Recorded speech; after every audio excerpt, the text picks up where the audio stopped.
Y el presidente de la República, Guillermo Lasso, calificó a la Asamblea Nacional de incapaz tras no aceptar el proyecto de ley creando oportunidades. Mientras tanto, en el Legislativo, al tiempo que evitan una confrontación mayor con el Ejecutivo, rechazan las declaraciones del primer mandatario. Si bien no es el mejor momento de la Asamblea Nacional por sus bajos índices de aceptación y los constantes escándalos de corrupción que envuelven a sus integrantes, los legisladores tampoco se sienten insensibles o incapaces, como ha dicho Guillermo Lasso.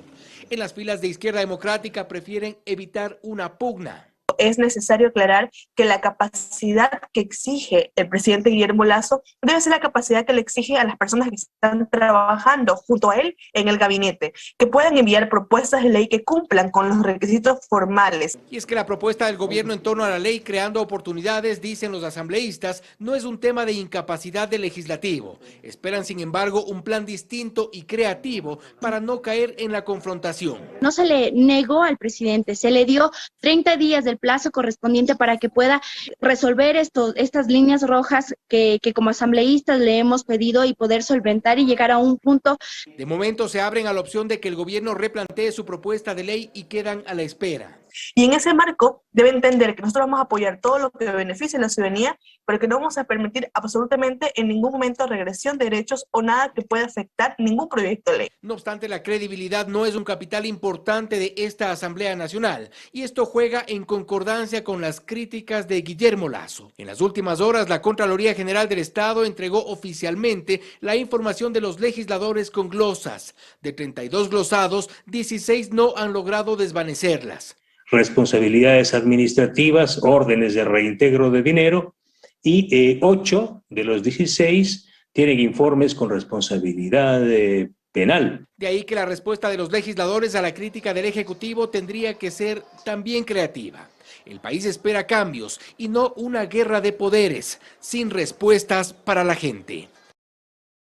Pugna en el Legislativo. La investigación en torno al denominado caso Pandora Papers, que involucra al presidente de la República, Guillermo Lasso, con supuestos depósitos en paraísos fiscales, estará a cargo de 2 comisiones que se disputan su competencia. Lasso, mediante redes sociales, aseguró que está dispuesto a entregar toda la información que se requiera en la Asamblea Nacional. Con 105 votos a favor, el Pleno de la Asamblea Nacional aprobó que sea la Comisión de Transparencia la que investigue al presidente Guillermo Lasso por el caso denominado Pandora Papers. Se pretende investigar lo relacionado a los depósitos en paraísos fiscales y para ello se pedirá la comparecencia del primer mandatario para la entrega de toda la información que se requiera. Sin embargo, no es la única comisión legislativa que estaría a cargo de esta investigación, pues la Comisión de Fiscalización adelantó gestiones un día antes. Incluso se ha confirmado que Fiscalización sesionará este lunes en el Palacio de Carondelet, lugar en el que Lasso respondería a las preguntas de los legisladores sobre la investigación periodística que lo involucra con transacciones en paraísos fiscales. Lo cierto es que en medio de esta pugna interna del Legislativo hay un nuevo capítulo que se abre en pleno feriado.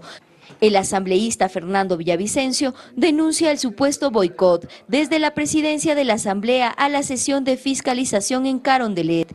Guadalupe Lloria a la medianoche del 8 de octubre convoca a sesión del Pleno, el mismo día y hora que la comisión había resuelto recibir información en Carondelet. Una disputa que se mantiene al menos mientras dure el feriado. Mientras tanto, el primer mandatario, mediante redes sociales, ha dicho que es su deber como funcionario público aclarar al pueblo ecuatoriano cualquier inquietud. Dónde y ante quién lo haga aún está por definirse. Y el sector turístico espera recaudar este feriado al menos 12.5 millones de dólares, que significa la mitad del feriado del 9 de octubre del año pasado. Esto se debe a la poca afluencia en playas y también otros destinos turísticos. Estas imágenes muestran el escaso movimiento en las principales carreteras del país. La ciudadanía prefirió pasar estos días de asueto en sus ciudades de origen. Así lo confirma el director del COE Nacional, Juan Zapata. Yo creo que no llegaremos ni siquiera a 500.000 de vehículos durante todo el feriado y ese dato lo tendremos ya actualizado mañana. No hemos tenido digamos, aglomeraciones, no hemos tenido tráfico vehicular, no hemos tenido colas de vehículos como en otros feriados. Una de las razones, asegura el vicepresidente de las cámaras de turismo del Ecuador, Raúl García, es que es un feriado corto. La ciudadanía se alista para el siguiente de 4 días, por difuntos y la independencia de Cuenca en noviembre. Entonces, como ese es un feriado un poco más largo, la gente va a un poco más lejos, como el caso de las playas, a la Amazonía. El año pasado, el sector turístico en este feriado recaudó alrededor de 25 millones de dólares. Este se espera poder recaudar por lo menos la mitad. García menciona que aún el sector no se recupera por completo desde la pandemia, pero todo ayuda. Son oportunidades para seguir buscando liquidez, para seguir manteniendo, tratar de pagar a las autoridades a las cuales les debemos todavía impuestos, patentes, permisos. Desde ya el sector turístico se alista para los feriados que vienen. Con la disminución de las restricciones, esperan reactivar su economía. La Comisión Legislativa de Soberanía y Seguridad Integral sesionó este sábado con el propósito de establecer las líneas de acción para el proceso de investigación a los funcionarios públicos e instituciones responsables del manejo del sistema carcelario del país. El documento aprobado consta de 60 puntos referentes a los procesos de seguridad de los centros penitenciarios en todo el territorio. La comisión tiene hasta el próximo 30 de octubre para presentar un informe sobre la grave crisis carcelaria que se ha desatado en las últimas semanas. Los temas que atañen a la seguridad del país fueron el motivo de la convocatoria para que la ministra de Gobierno Alexandra Vela y otras autoridades del ramo comparezcan en el Pleno de la Asamblea Nacional. Aquí se informó sobre las acciones y diagnóstico de lo que ocurre en el Ecuador. La delincuencia organizada transnacional se configura como una de las principales amenazas a nivel regional. Su rápida dinámica de difusión, la capacidad de penetración en la economía y en las instituciones de carácter nacional, de una manera envolvente, manejada bajo lógicas de corrupción, de infiltración camuflada y cooptación en todo nivel de los sectores públicos y privados, ubica este fenómeno en un nivel de seria amenaza contra la seguridad del Estado. Las zonas con índices elevados de pobreza y de mínimo acceso a la educación son las escogidas por la delincuencia organizada para el reclutamiento, además de operar con acciones violentas. Así lo explicó la ministra Vela. Los grupos de delincuencia organizada cuentan con métodos, tácticas y técnicas para alcanzar sus objetivos, como es la violencia criminal, que se puede verificar a través de homicidios de carácter selectivo, extorsión, intimidación, entre otros. En el Pleno también se abordaron las causas de la crisis carcelaria. Para ello, acudió el director del Servicio de Atención a Privados de la Libertad, Bolívar Garzón, que informó que el 40% de los detenidos no tiene sentencia, porcentaje que corresponde también al hacinamiento en las cárceles. Existen 5.000 personas privadas de la libertad con apremio, es decir, son infractores, no han cometido delito, pero sin embargo están dentro de nuestras cárceles. Garzón explica que la situación es crítica. Por cada agente de seguridad penitenciaria hay 110 personas privadas de libertad, cuando la norma internacional señala que solo pueden ser 30. Por todas estas razones, el director del SNAI hizo un pedido a la Asamblea Nacional.